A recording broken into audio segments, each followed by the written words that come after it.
de la cantidad de humedad del suelo de Río Cuarto y la región está del otro lado de la línea. José, buen comienzo del 2023. Buenos días, ¿cómo va? Buen día, Guille, buen día para la audiencia. Bueno, un placer retomarte después de un tiempo en que no estaba en tu programa, pero sí, sigo vinculado al potrero, así que nada cambia y uno vive la evaluación que vos me estás preguntando de manera permanente. O sea que esta lluvia, yo digo que es la bendición del comienzo de año.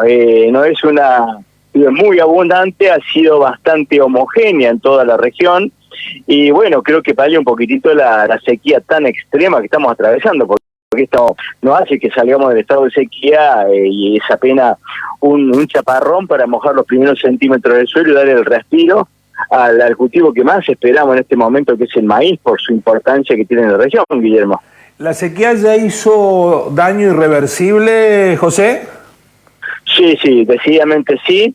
La soja arrancó con primero que se comenzó fue con el cultivo de soja, arrancó muy mal de condiciones hídricas. Bueno, siempre que tenemos sequía, tenemos las plagas asociadas a sequía, como por ejemplo la añuela y varias más. Y bueno, la soja, encima hemos tenido unas noches frescas que tampoco son amigas del buen desarrollo de la soja.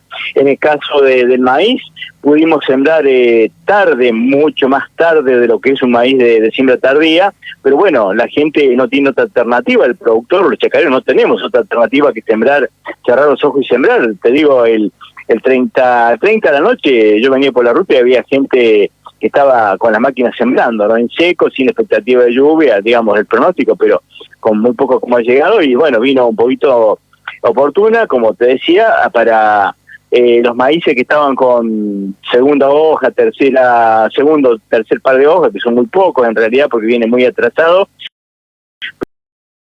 pero son irreversibles porque ya empezamos a cortar los días, ¿no? O sea que el maíz rinde mucho cuando tenés muy buena captación de radiación, un desarrollo foliar, y seguramente nos van a quedar maíces de poca altura. Si empiezan las temperaturas bajas, menos desarrollo de planta, y bueno, todo eso incide, ¿no? Porque al tener menos hojas, el maíz es una de las plantas que mejor transforman la radiación del sol en kilos de grano, de almidón, ¿no?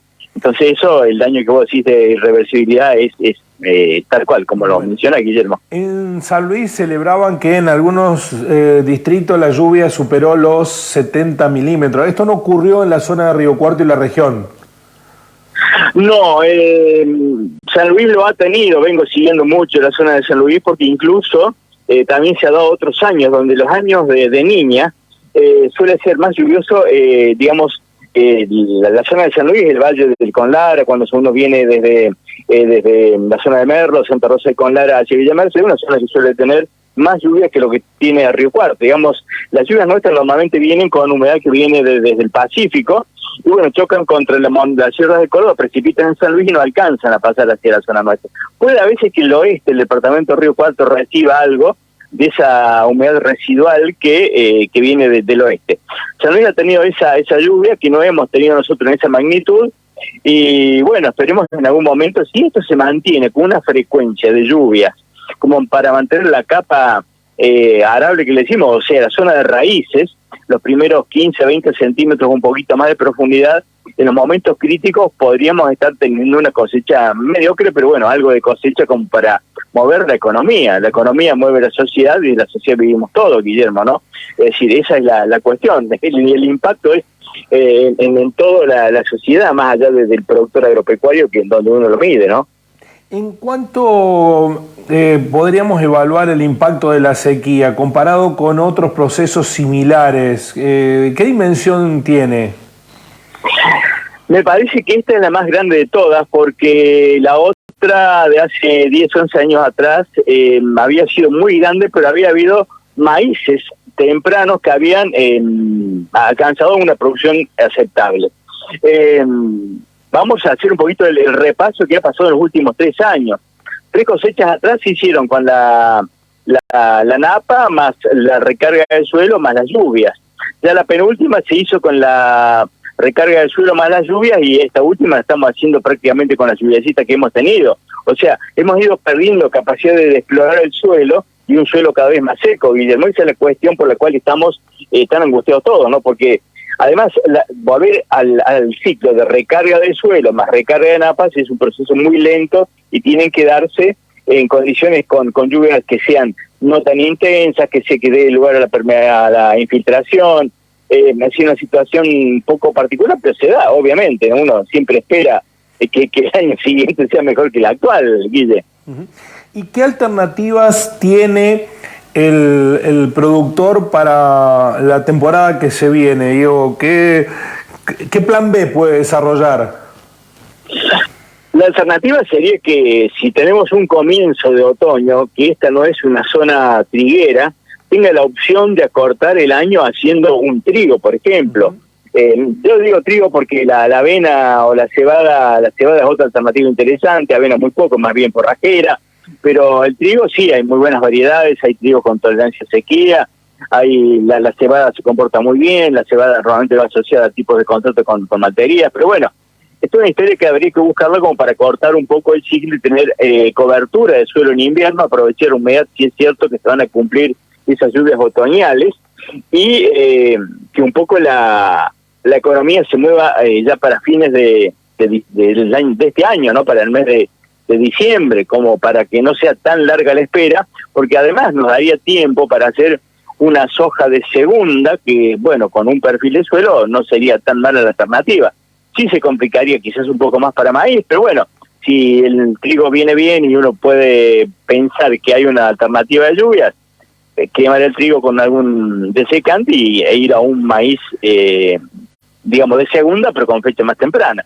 Hay alternativas, pero lo difícil es, Guille, llegar a este invierno, donde hay que pagar las cuentas sin producción, sin físico de granos, ¿no? Estamos dialogando con José Marcelino, ex titular del INTA Río Cuarto, especialista en cuestiones de rendimientos de los diferentes productos que esta zona impulsa. La falta de humedad, la crisis hídrica, ¿también afecta indirectamente al sector ganadero, José? Muchísimo. Recorro permanentemente la zona y las pasturas, por ejemplo, las alfalfas implantadas en el 2022 arrancaron muy mal, muy escaso crecimiento. En estos días están haciendo algunos cortes, pero uno ve la hilarita donde el rendimiento en rollos o en fardos por hectárea va a ser muy, muy bajo, extremadamente bajo. Y uno puede ver verde, que es lo único verde que está viendo, son las alfalfas implantadas con 2 o 3 años, que tiene buena raíz, que están llegando a napa o explorando un poquito más. Digamos, una raíz de alfalfa llega hasta los 4 metros, entre 3 y 5 metros, donde hay algo de humedad como para ofrecer un rebrote.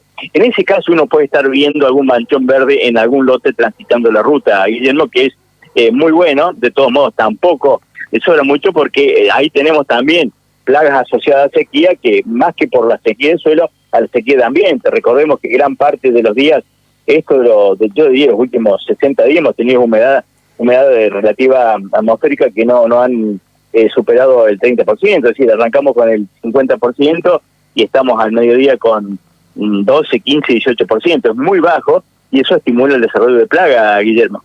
Eso también es una complicación adicional. De todas maneras, también genera un efecto adverso a cualquier ciclo de mejora hídrica, la intensidad de los vientos, que se mantiene constante. Incluso hoy, después de la lluvia, volvió a levantarse viento. Da la impresión que también el viento conspira. El viento conspira y bueno, hoy hemos tenido 42 kilómetros, marcaba el servicio meteorológico a media tarde aquí en Río Cuarto. Y, por ejemplo, también lo otro adicional es que cuando vos tenés condiciones de sequía, todos los insecticidas o herbicidas trabajan con mucho más dificultad. Es decir, cuando la condición hídrica de la planta y la humedad atmosférica es mayor, todo es más eficiente. O sea que para el productor y para el cultivo es mucho más fácil controlar una plaga, una maleza en una condición óptima de humedad, o por lo menos buena, ¿no? En estas condiciones actuales es mucho más complicado, hay que aumentar dosis, hay que usar tensioactivos, las malezas o los cultivos emiten pelitos, que hace que la resistencia, es una forma de resistencia a la sequía, donde la gotita no llega lo llevamos en mesófilo, la parte verde, para que sea absorbida por la planta traslocada y controle la plaga o la enfermedad de Guillermo, ¿no? O sea que la pregunta tuya tiene dos respuestas que son ambas muy, muy serias, ¿no? Hoy hay una promoción de la agricultura de precisión. En ese sentido, el efecto falta de lluvia genera el histórico comportamiento cultural del sector agrícola que se torna conservador, o ya con la agricultura de precisión se van buscando alternativas. No, yo creo que la agricultura de precisión tiene, y sobre todo la siembra de precisión, tiene una grandísima ventaja.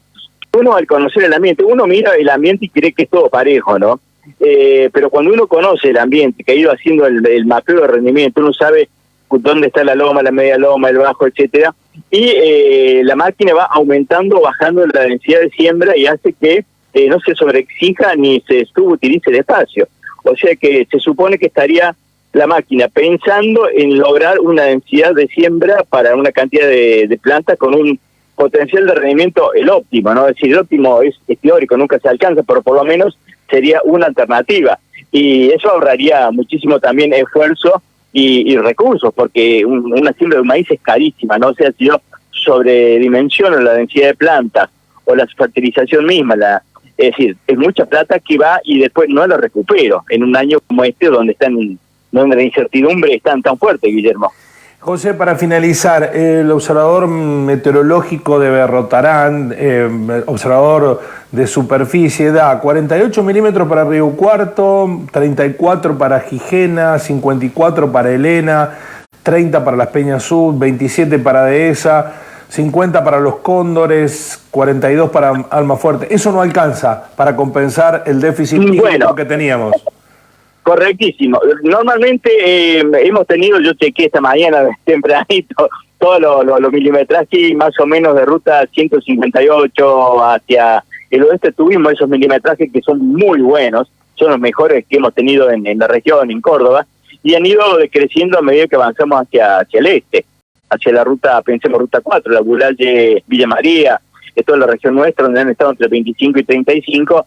Ese milimetraje ya ayuda a estirar la demanda de cultivo por lo menos a una semana, estimula el desarrollo y la emisión de nuevos órganos, nuevas hojas, brotes. Es muy interesante y sobre todo las hojas que están más adelantadas pueden, ya había muchas hojas en floración hace bastante tiempo, maníes también, el maní es muy resistente a sequía, muy tolerante a sequía y venía ya con floración desde hace varios días.